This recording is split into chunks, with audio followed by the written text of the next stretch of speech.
રાજકોટ નાગરિક સહકારી બેંકના આંગણે દર મહિનાના ત્રીજા શનિવારે યોજાતા વાંચન પરબના 80મા મણકામાં બેંક વતી હું ધનંજય દત્તાણી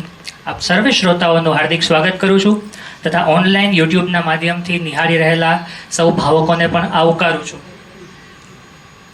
આપણે ખૂબ સરસ મા ઉપરનો વિડીયો જોયો, પણ દર વર્ષે જૂન મહિનાના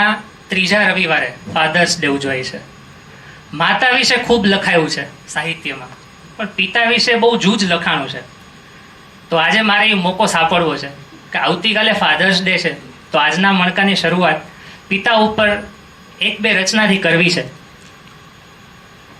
કે કભી અભિમાન તો કભી સ્વાભિમાન है पिता, कभी धरती तो कभी आसमान है पिता, जन्म दिया है अगर माने, जन्म दिया है अगर माने तो जानेगा जिससे जग वो पहचान है पिता, कभी कंधे पे बिठाकर मेला दिखाता है पिता, कभी बनके घोड़ा घुमाता है पिता, माँ अगर पैरों पे चलना सिखाती है, माँ अगर पैरों पे चलना सिखाती है तो पैरों पे खड़ा होना सिखाता है पिता, कभी हंसी तो कभी अनुशासन है पिता, कभी मौन तो कभी भाषण है पिता, माँ अगर घर में रसोई है, माँ अगर घर में रसोई है तो चलता है जिससे घर वो राशन है पिता, कभी हंसी और खुशी का मेला है पिता,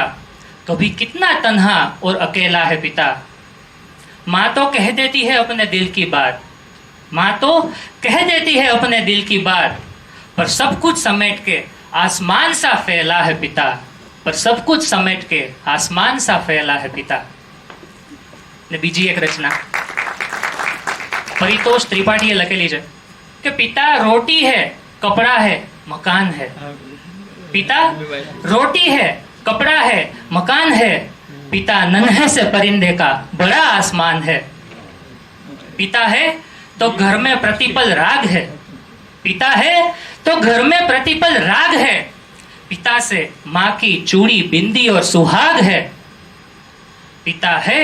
तो बच्चों के सारे सपने हैं, पिता है तो बच्चों के सारे सपने हैं, पिता है तो बाजार के सब खिलौने अपने हैं.